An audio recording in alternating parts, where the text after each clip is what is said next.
reason it stays is not because it's a trauma. The reason it stays is not because it was necessarily so bad. The reason it stays is because it is unresolved. You know, the Chinese invaded Tibet and did a whole bunch of terrible things. Now, a lot of those monks are traumatized. A lot of them aren't, even though terrible things happened, because they processed it fully. It happened, it went out of their system. It doesn't exist with them. Okay. The other ones, like many of us, have had some kind of trauma, and we may have processed some of it. We may have gone to therapy. We may have processed a lot of it, but there still remains the energetic structure of the trauma, either in full force or in some diminished form. No matter what it was, we find it within us as an energetic structure. Okay? I find it, I identify it, I touch it, I hold my ground, I vibrate it out of your system. Now you can do that yourself. Sometimes these traumas can be very deep. So if we just look at our lifetime, our children, our teenagers, young adults, older adults, etc. There's a trauma that happened way down here. This is time. Now we're here in time. So this trauma continues through time.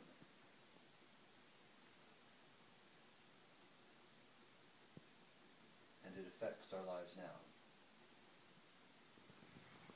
And to some degree it's affected our lives all the way through. To vibrate it out, you'll have to get all the way down here through time. So you have to actually go back in time, if that makes sense.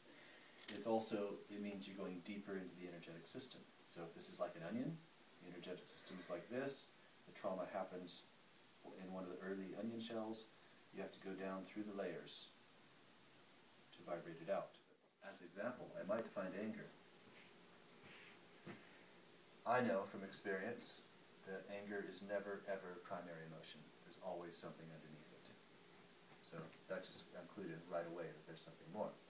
So I'll go down and then I will find something else. It's going to be different with each person. It might be fear. Push down through the layers. And we're going back in time, and we're going deeper into the energetic system. Now, remember when you're looking at this understanding of emotional blockages, that we're following a vector. I'm not going through the entire onion shell of the being. I'm following one vector that started with the first thing on the surface here, and I'm following that through like a thread. Very often I'll refer to it as finding the root, because, as you know, whatever your problem is up here, it sprouts all kinds of issues in your lifetime. Get to the root, to the beginning, and from there, you can resolve it. And you resolve it backwards, out, through time, and from the deepest place in the energetic system, out, up, and away.